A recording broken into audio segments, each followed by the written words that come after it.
in Israel or anything that had been shipped through Israel.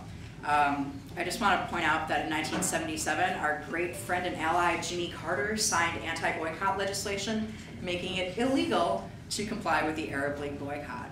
So learn about the Arab League boycotts so that you don't do what they're saying exactly.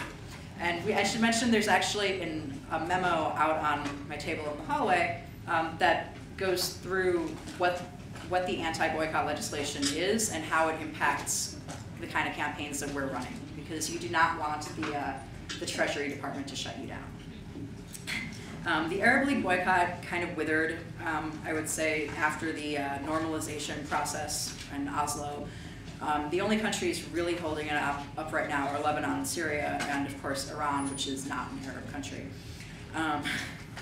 And I just wanted to say that in my analysis, one of the reasons that these previous boycotts and divestment campaigns didn't really have a lot of traction was because they were very top-down, and there were governments that were making these decisions and political parties, and that's really ignoring the biggest power of BDS, which is the grassroots. And I think that's why the 2005 Palestinian BDS call, which is on the next slide, is a lot stronger and will succeed. It's because it comes from the grassroots and it's talking to the grassroots.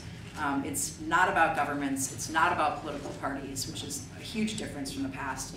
And it's playing to the strengths of the strategy of BDS. There should be 170 original endorsers to the Palestinian call. And there have been 232 groups that have signed on since then. So it's only getting more popular, and we've already been through the demands, so I won't talk about that too much more. Of course, the Palestinian Boycott National Committee, or BNC, is kind of the coordinating body for all of this. They were created at the 2007 Ramallah Conference on BDS. You can read, so I won't read all of that for you.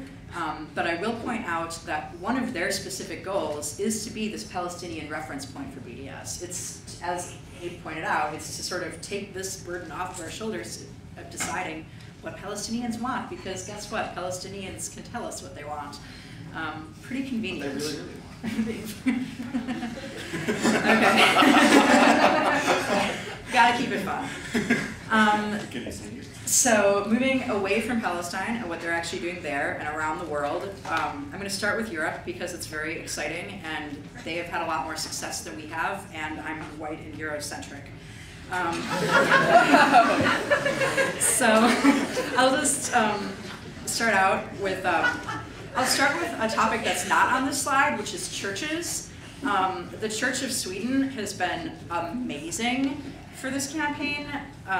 The Church of Sweden convinced the city of Stockholm to essentially divest from, which in as much as they didn't renew the contract for Veolia, which is a company that's trying to build a light rail system in Jerusalem, going from West Jerusalem to all of the settlements, normalizing the settlements, and obviously confiscating more Palestinian property in the process. So they also privatize the water in the U.S. Veolia? Their subsidiaries. Yeah. Okay. I know they also do trash removal. But yeah, they have water. Yeah.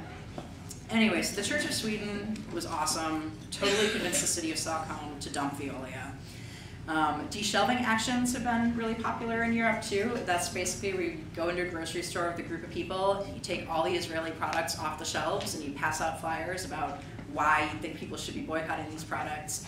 There's often chanting and matching t-shirts involved, which I know we all love. And there's a lot of really great video out there of this. It's very inspiring. Folks in Pittsburgh actually made a very nice how-to video, which is 10 minutes long, so I'm not going to show it.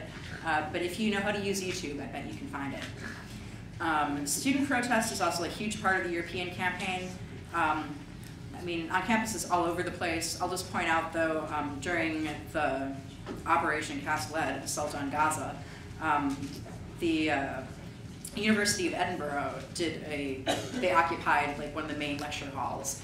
And it's funny because I met one of the people who was involved with that campaign, and he was so humble about it, and like, oh, it was really disheartening because we didn't really do anything, and nobody, people were making fun of us, and blah, blah, blah. But then on the delegation we were on in Palestine, we met people there who were like, no, I read about that on the internet, and it just filled me with hope. I realized, we're not alone. People are working on this. So again, even if it seems like you're isolated, you're part of a much bigger movement. Academic boycott is actually a lot further along in Europe, particularly in Britain.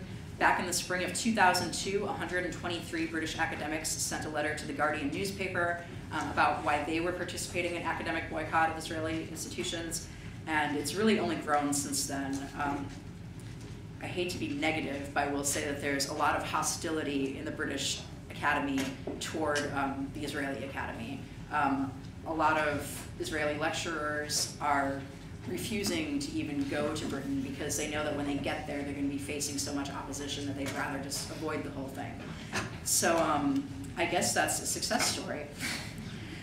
Unions have also been amazing in Europe, as well as the rest of the world. Obviously, the South African Trade Union Confederation has been a big part of this. The Irish Congress of Trade Unions has an official BDS policy toward Israel. And the Trade Union Congress, or Trade Union Council of Britain, which put together that list of 40 products to avoid back in the South African days, actually just voted recently to endorse BDS, and they put out a very strong statement enumerating exactly how they would be boycotting Israel, particularly by ending their relationship with the main Israeli union, Histadrut. I don't speak Hebrew, I'm sorry. So that's the union involvement. There's also been attempts to tax products coming from settlements at a higher rate than products coming from Israel proper. Of course, Israel has a lot of free trade agreements, and getting settlement products excluded from those free trade agreements has been a great pressure point. It's actually being debated right now in the European Court of Justice, I think it's called. I don't know. But basically, the German government is a little too gun-shy on this issue to actually say that they're going to tax settlement products, so they referred it to the European Court, and then that ruling will be back in Germany and around the EU. And then there's also been targeting banks that support settlements. Particularly BlackRock Bank in England has been the biggest success here. Again, they were pressured, I believe, by the Norwegian National Pension Fund to divest from Lev Levayev's company called Africa Israel, which builds a lot of settlements.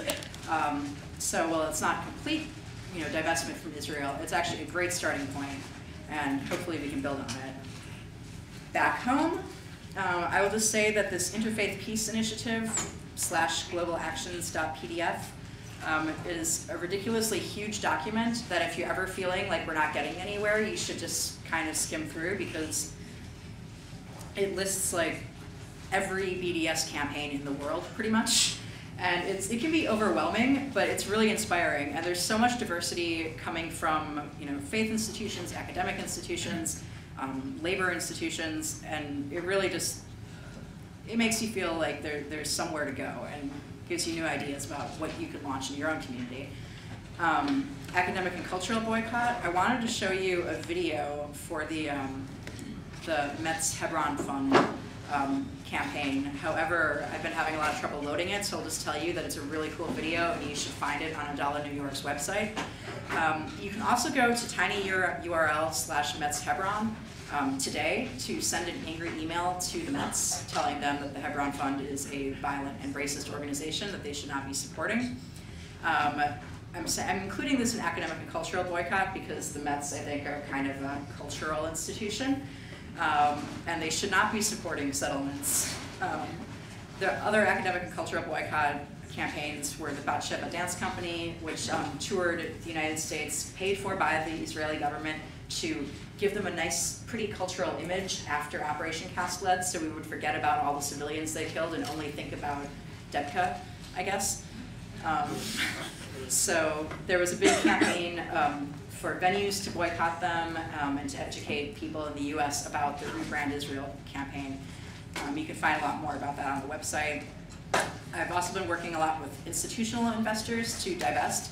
Obviously, Hampshire divested, and we can hear a lot more about that from the educational perspective.